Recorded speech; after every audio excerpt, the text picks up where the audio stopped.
Alright, welcome back to another episode of the Microsoft Flight Simulator World Tour. We're taking off from Nagasaki, Japan. We're headed to Gimhae, South Korea. It is going to be a lot of ocean flight, but we are going to be headed over an island between here and South Korea, so it's not going to be too bad.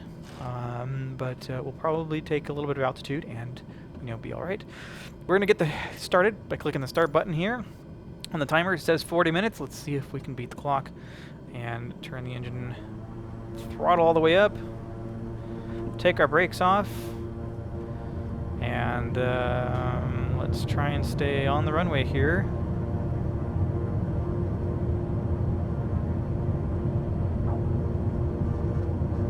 As we take off, there we go, beautiful.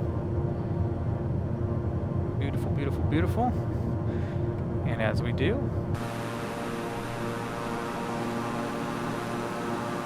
we'll go from the exterior flight. Acknowledge. Nagasaki Tower, Grim Tours 1 tree continue for north departure. Let's bring the flaps down. And let's actually bring the trim down too, because we don't need to be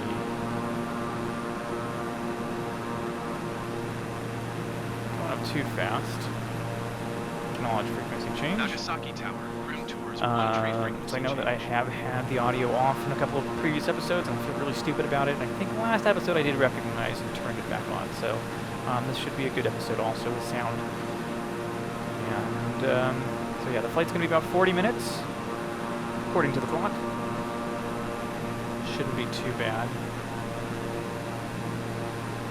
And we're going to stay pretty low altitude, I think. We're going to try and keep that, because gaining too much altitude doesn't really help out a whole lot. A little bit, maybe. Actually,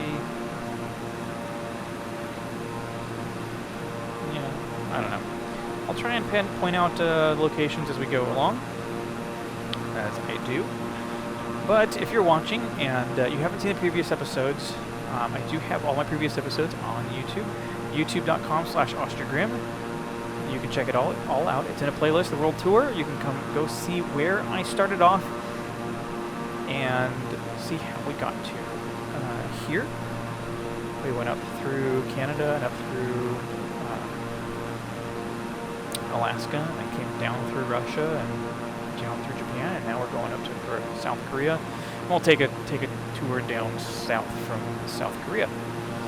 So just kind of going around the little panhandle they've got there.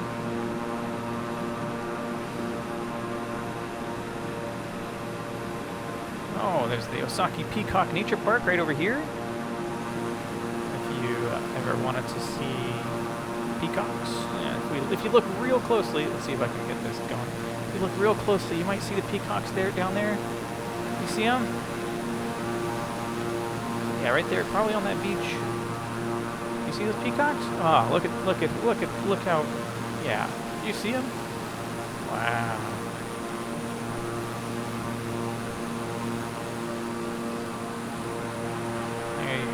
Peacocks for days.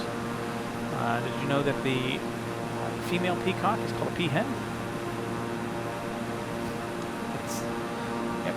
And that's in Kawatana, it looks like. This is all Kawatana back here.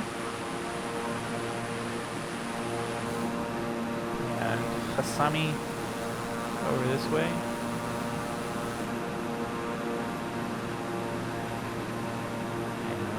The Heike station.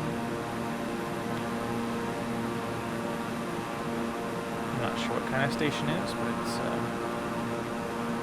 the Heike station. Right over here.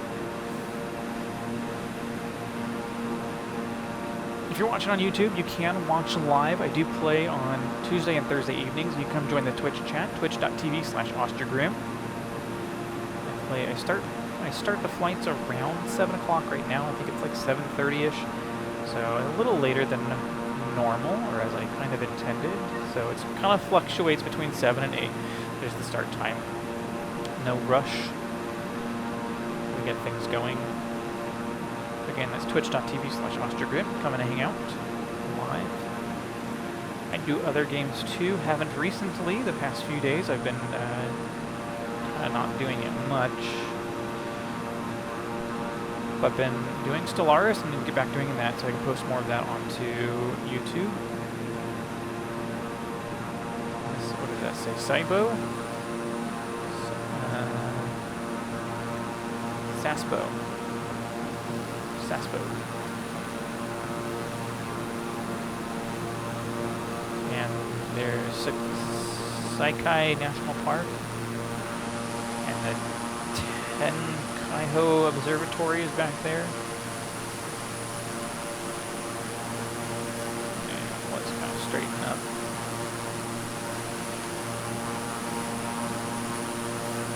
That's a good view right there. I like that.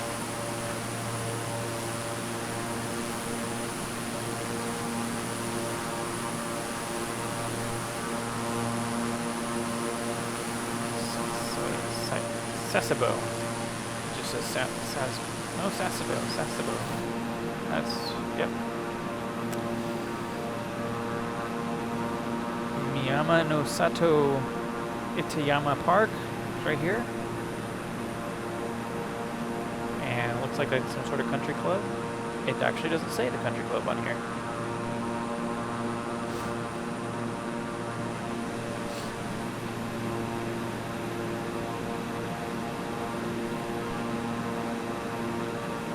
Anyways, if you're watching on Twitch and you want to say hi, happy to have you with us as a passenger today. Again, we've left Nagasaki, Japan. We're headed to Gimhae, South Korea.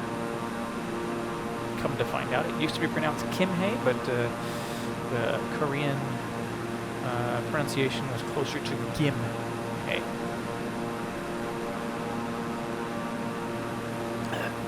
That's my 10 seconds on Wikipedia.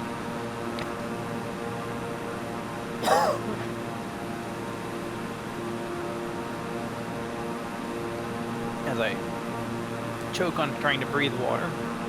Apparently I'm not a fish.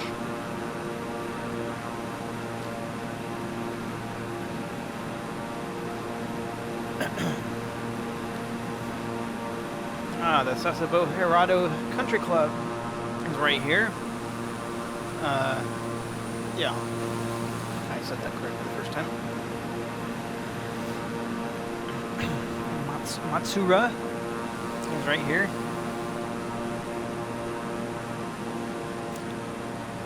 The Matsura village. Doesn't look like it's much of a village anymore. It's a proper city.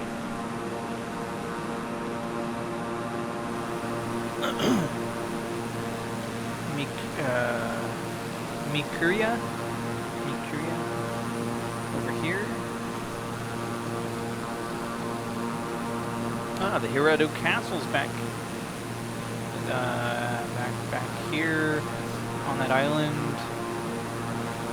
Yes, right there, if you can see it. You can pause the video and point out the Hirado Castle if you want. To be honest, I think it's like right here according to the map. Right about here. If you're seeing that, you should be able to. I don't see it particularly. Just look like little blocks. But if you live there, you probably know exactly where it is. Anyways, we're gonna go ahead and get a little bit of altitude, like I said. We don't have a whole lot to see. I don't want to slow down too terribly much, so let's try and gain some altitude without going too slow. Oh man, I love it when you try to breathe water and it gets stuck in your throat and you get all dry up in the throat. Now it starts to hurt to talk and all that fun stuff. What's going on right now? I'm loving it.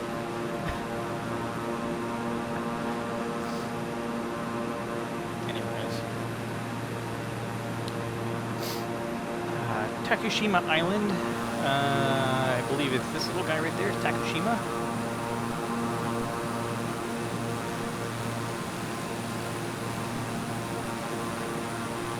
I don't have any information on what's coming up yet, but there's some windmills down there.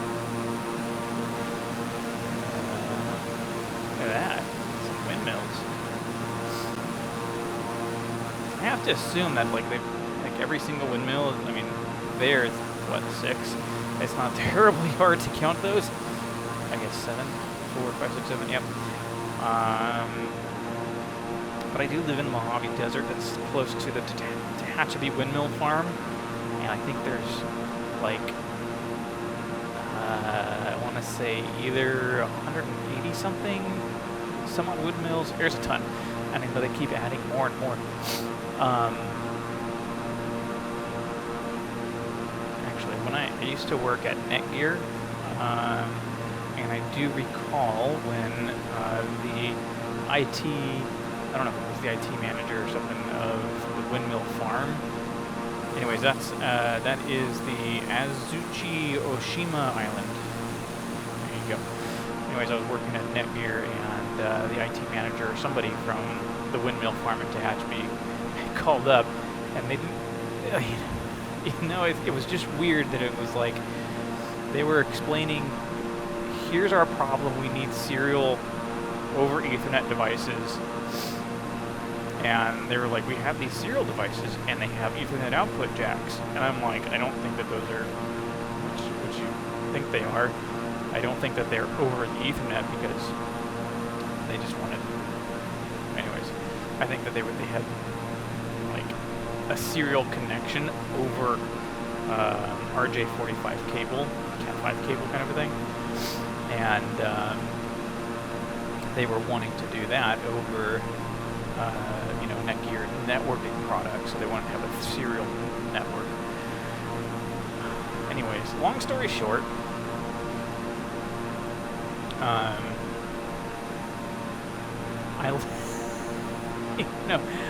worked at Netgear, the contractor facility for the support desk, and it was half an hour, 45 minutes away from the windmill farm, and it's like, as he was describing what the situation was, like, I've got a bunch of windmills, I need to network them together. I'm just like, that sounds like the Tehachapi windmill farm. He's like, yeah, it is. Oh. So it was, I was like, how did you know?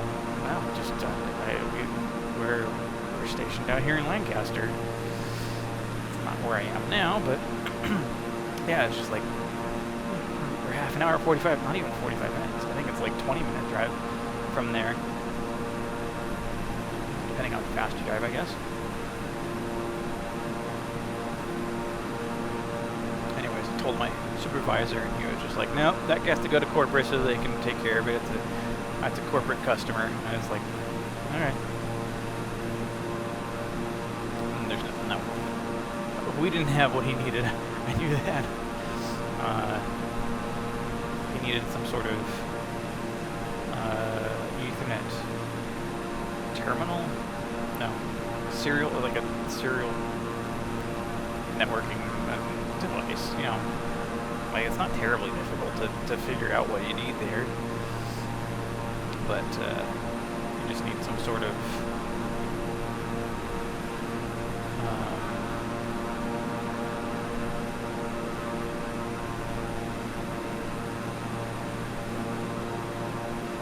need to be able to telnet to a serial device, basically, is what he was wanting. Right now, it'd be so easy with, like, Raspberry Pis, but it wasn't even a thing back then.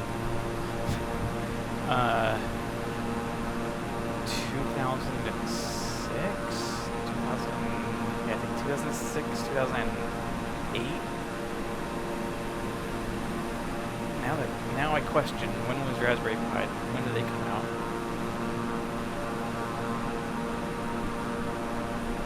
Oh, come on. iPhone, stop it. Raspberry Pi.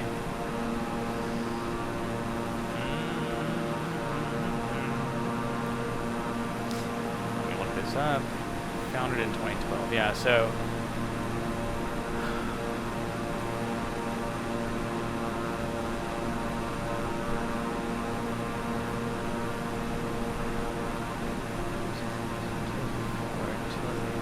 Yeah, probably 2008, 2010.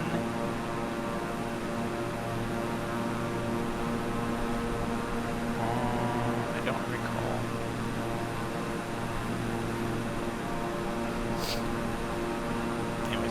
right before Raspberry Pis came out, and it would have been perfect. That would have been the solution. You just get some Raspberry Pis and just cereal. But they've grown so much more than that. I think it was probably 40 to 50, maybe 40 to 70 windmills at the time, and now it's got to be like, it's got to be, no. Anyways, you know, you've got windmills that are like a mile or two apart. Not even a mile. Not even a mile. You know, well, at the time I think they were like a mile or so. Was how the closest ones, but now there's so many windmills. I think people like them, but I think they've just done way too many. I think it's no longer a thing that you go, wow, you know, it's pretty. It's now, to me, it's like, oh my god, there's just too many. And it's actually, I know for a fact, it's actually changed the wind patterns. Because a windmill doesn't do nothing. You know, it takes wind and turns it into energy. That means the wind that was going through it has stopped or slowed down, which changes the environment beyond the windmills. So the desert, you know, doesn't get the airflow, or the correct airflow. So the airflow patterns changed and all this stuff. So it's actually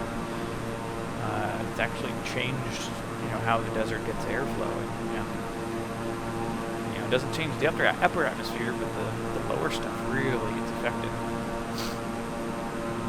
But I doubt that that's anything anybody really gets concerned about, because that's not air patterns. No, that's not temperature. You can't measure wind speed as part of the climate. But now they've thrown, you know, hundreds of square miles of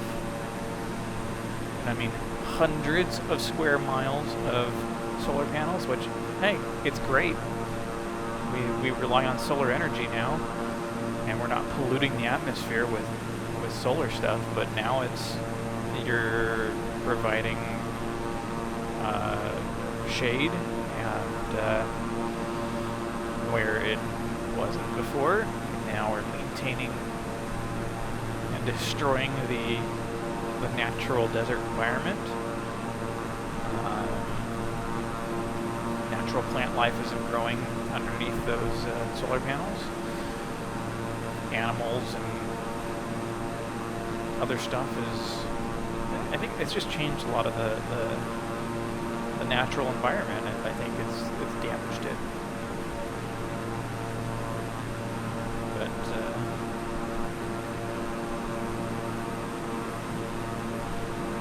how can you prove that? You can't.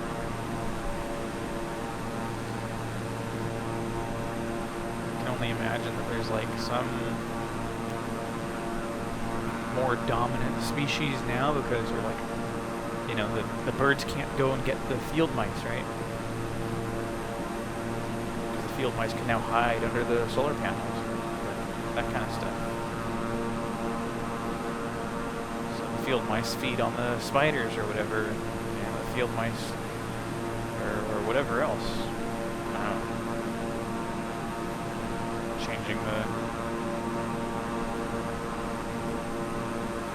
Changing the way the whole ecosystem works. What are you gonna do?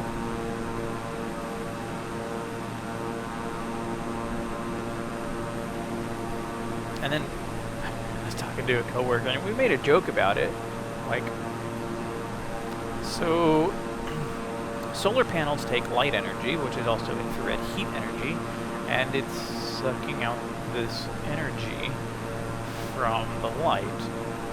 Okay, which is supposed to be, or naturally gets reflected off of the, you know, the bright colored ground. Typically in the desert, it's bright colored, you know, tans and, you know, dirt, whatever, you know, the sand colors.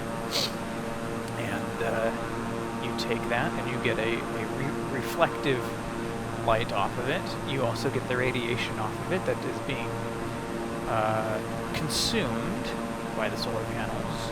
You know, sure, it does get hot. Sure, it will radiate on its own too, but you've got the light energy that's being consumed, so there's nothing being reflected, in theory, right? And so now you're actually taking heat or, you know, radiation energy out of the environment, which, okay, you know, you can claim, well, what's the problem with that? You kind of want to take the heat out, but you know, we're just doing, it's, you know, you can't just say climate change is a positive, you know, in temperature effect.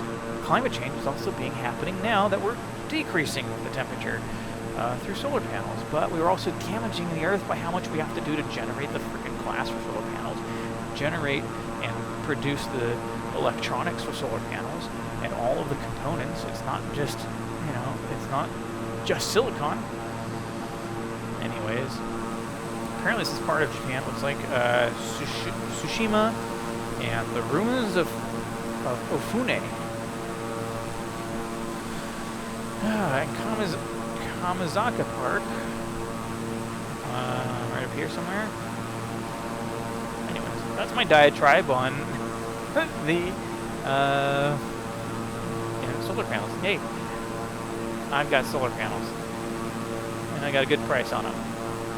So I don't think I'm gonna, you know, I'm just as culpable. Anyways, this is the Tsushima Airport, TSJ. There, nice long runway. The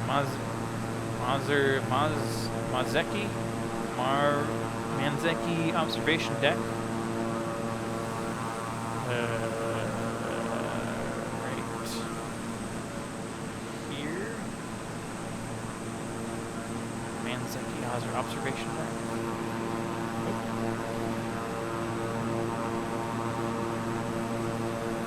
Kaneda Fortress Ruins. Let's see if I can pick this out. This is difficult. Okay. Kaneda Fortress Ruins right over here. See if I can take a dip down really quick. Yeah, see the Fortress Ruins right there?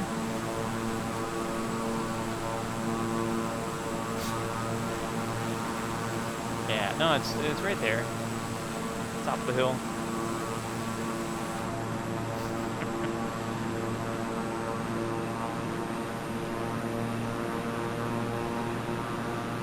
We're only at 7,000 feet. We'll climb a little bit, because we do have, I mean, we've got 50 miles to go, so it's not too bad. Ah, the Kajima Bridge, right back there. Yeah, right back there, the Akajima Bridge. Yeah. You see that right there? You see it? Yeah. Oh, yeah. Let's turn the other way.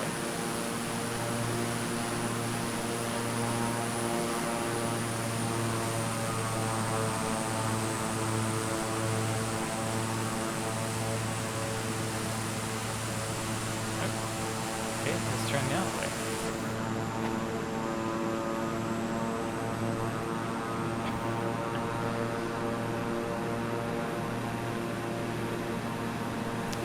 The Matsushima, I'm sorry, the Watasumi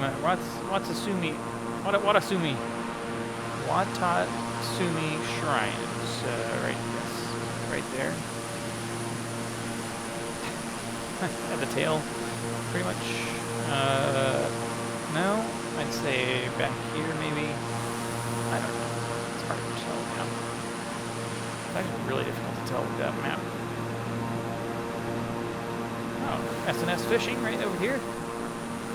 The fishing club.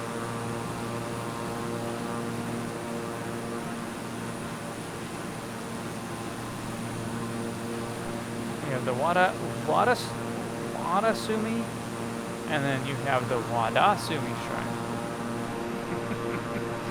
The Wadasumi Shrine instead of the Watasumi Shrine. 47 miles to go. 245 miles an hour, not too bad.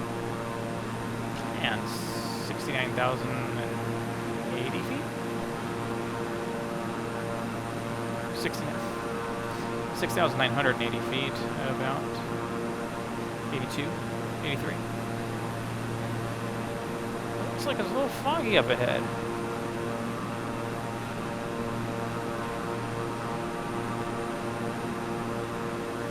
We should be able to tune Gimhae International. There we go.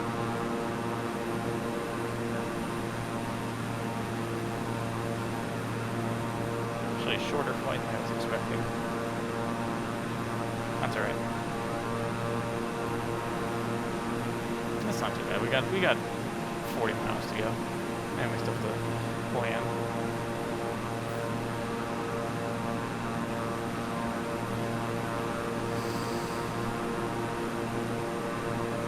Actually, we can start the request for the full stop landing. Gimhae Tower Grim Tours 1 tree Gimhae? is Gimhae? 42 miles south 7,100 feet with echo to land. Grim Tours 1 tree Gimhae Tower. Gimme. Altimeter 30.121 calm, fly straight, and runway 36 left. 36. Oh, we're okay. That's fine. Fly straight in Right, runway one is tree 36 6 left. left. Grim Tours 1 tree. Yep. So we'll go this way a little bit, just like it pointing out to me.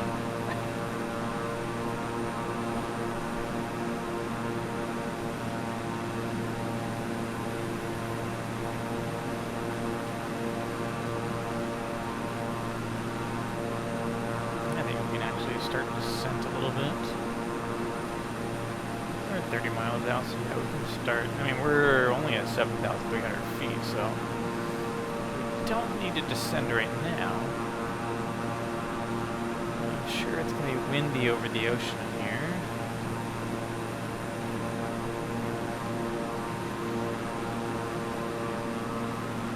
Alright, let's drop our engine speed, drop the throttle.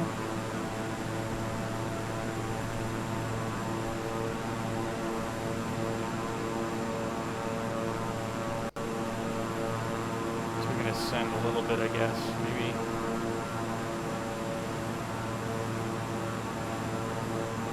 Ascend to 2,500 feet, I guess.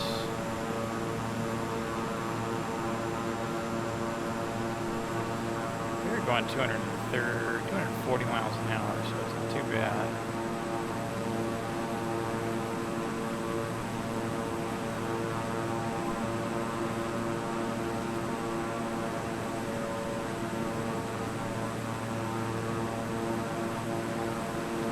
And 4 mile an hour headwind, pretty much.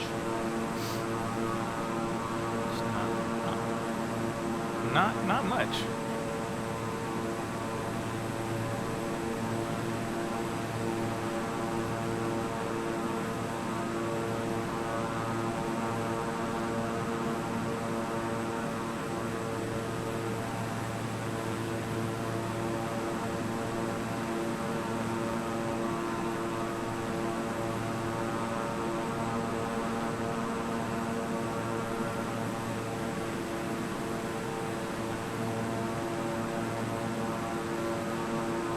Anyways, if you're watching on the Twitch, and you want to go watch my other stuff, you can go to youtube.com/OscarGrim and check all the previous episodes and check out my other content.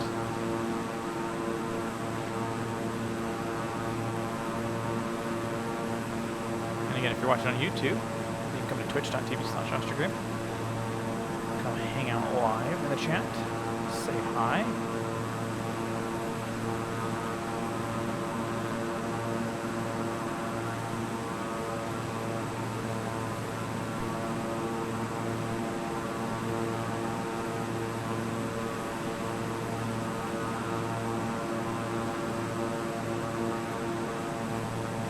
Alright, we're 4,500 feet. And let's descend a little bit more. We got plenty of airspeed to give.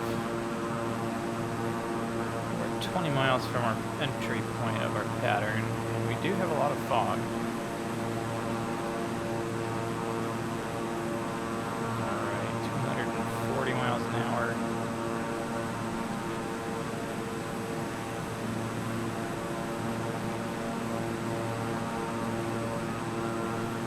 So if you're watching and you're wondering, the airspeed that we have, basically what you're looking at, measured is 220, which accounts for the fact that we're at a higher altitude where we have less air. So a measured amount is going to be,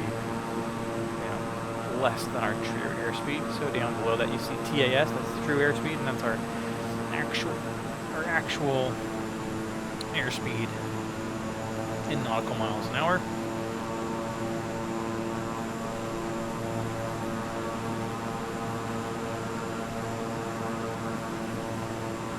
So the higher up you are, the measured airspeed becomes very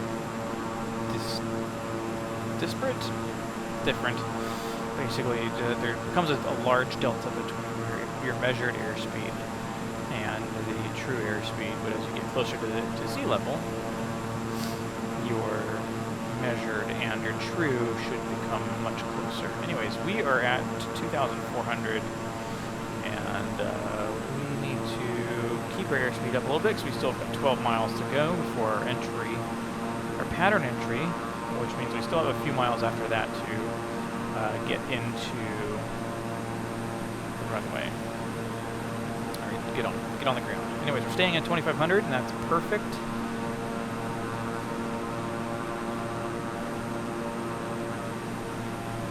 And 220 miles an hour is not too bad.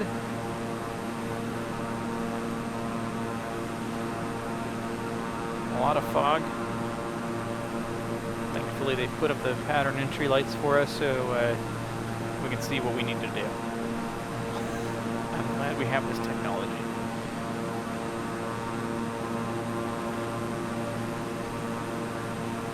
But as soon as we get close to our pattern entry, and actually I can bring down the flaps right now, get that started. I don't understand why bringing down the flaps push the aircraft up.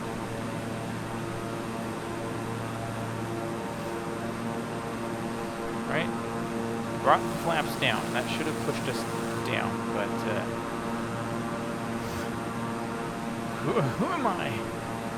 I'm not a aircraft engineer. I'm not an avionics expert. If you push down, if you're going, or if you're whatever. If you're going like that, you should be, I don't know, just, something's not right there.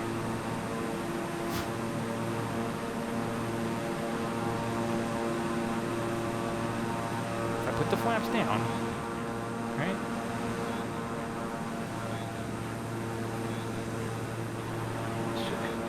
Why is it pushing me up? Shit, pushing me down. Really? Alright, hang on.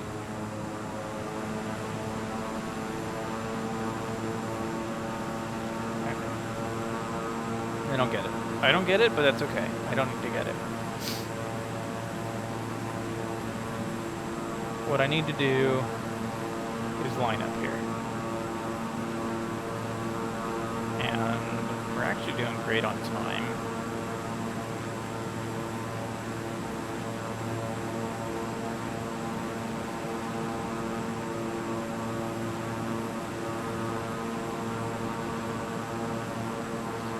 What we'll do is we will bring, once we get into the pattern, we'll bring back the flaps all the way down. We'll bring the landing gear out, halfway in, and then we're coming in for a landing. This was actually pretty quick, a lot quicker than I expected. I thought it was going to be a good 50 minutes, but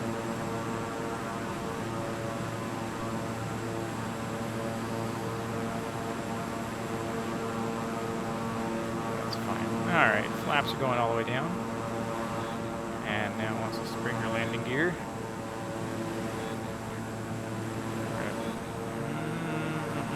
We're going to push a little bit of engine speed.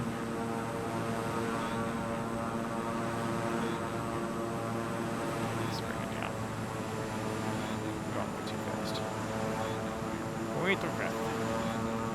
I mean, we're safe enough. We can bring the landing gear down. Let's do that.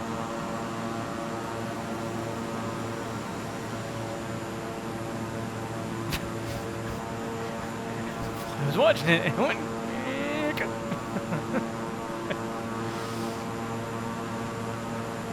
Alright. Daedong and Jongnindong. I'm gonna try and pronounce these. I'm butchering it, I can guarantee it. But that's Jamjekjong and Jangnindong. I don't know Korean. Hedendong and Dangdingdong. Yep. I don't know how accurate that bridge is, but it looks pretty good for being in game here. We are going. No, I don't think we're going too fast. No, we are definitely not going too fast. I don't know why, unless the airport is saying that we're going too fast. Grim Tours 13, wind calm, cleared to land runway 36 left. But 120 miles an hour is not too fast. Cleared to land runway tree 6 left, Grim Tours 1 tree. So I don't know why. Other than our flaps are all the way down. Wheels are down. We can straighten up a little bit. 120 miles an hour is not too fast. Considering, no, I don't think it's too fast. I don't think it's too fast, but no, 116 is when it's the appropriate speed for you guys. Okay.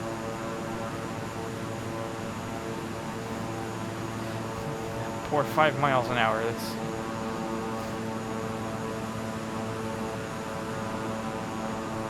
yeah. Let's keep.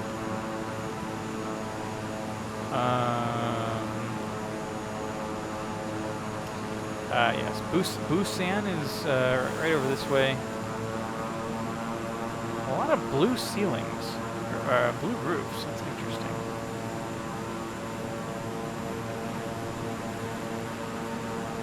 Is there a particular reason why the roofs are blue?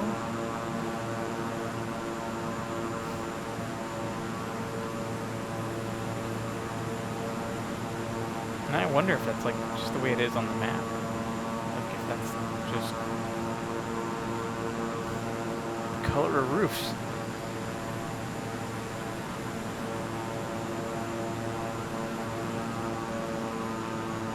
Alright, here we go.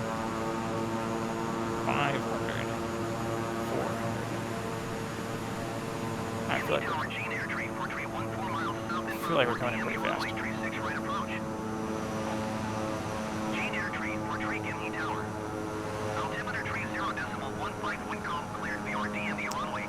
Alright, let's do this. Cleared the RDME runway tree 6 right, approach Gene Air tree 4 tree.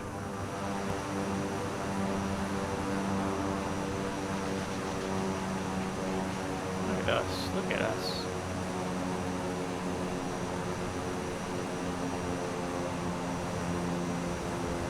Like butter. Oop.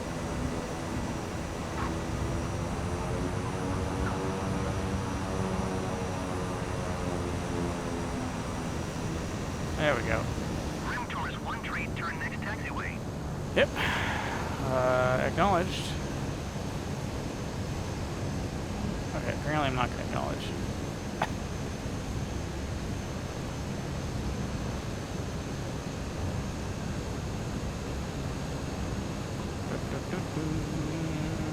And turn. Grim Tours 1 tree contact ground on 121.9er. Uh-huh. Acknowledge. Sure. 121.9er. Grim Tours 1 tree. Yeah, I can't. This is stupid. Request taxi to Gimhae parking. ground. Grim Tours 1 tree. Request taxi to parking. Grim Tours 1 tree taxi to general aviation parking via taxiway Alpha Bravo. Taxiing to general aviation parking using taxiway Alpha Bravo. Grim Yeah. Tours 1 tree. Of course. Anyways, if you like this episode, you like watching this kind of content, you can hit that like button, and that really helps me out. If you don't like it, you can hit the dislike button. But if you have any suggestions on where to go next, again, we have flown into Gimhae, South Korea, and we're going to be headed around the corner and basically going back down through Korea and kind of southwards from there. And yeah, you can leave a comment. Let me know where you think I should go next. If you have any suggestions on a particular airport or location that we should be going, I will take your comments into consideration and definitely look into those particular locations. But if you've watched this entire episode and you've seen the other videos I have, you can hit that subscribe button and get subscribed to all my content. That lets me know that you like me, you like this content, and that lets YouTube know that to advertise me to people like you, and they might like to see my kind of stuff. So it helps me out, helps out everybody else. Anyways, that's about all. Let's finish parking here, and we can disembark once we've come to a complete stop. And you can listen to the flight attendants for when you can get up and get ready to get your bags and everything and disembark. Anyways, we've come to a complete stop. Thank you for flying with me today on the Grim Tours. You know where your exits are, and have a wonderful evening, and I'll see you next time. Thanks for watching, and let's turn off the engine here, and because I don't do this much on video, let's do this. Battery off, generator off, generator off, generator off, just like that. That's it. I'll see you next time. Bye.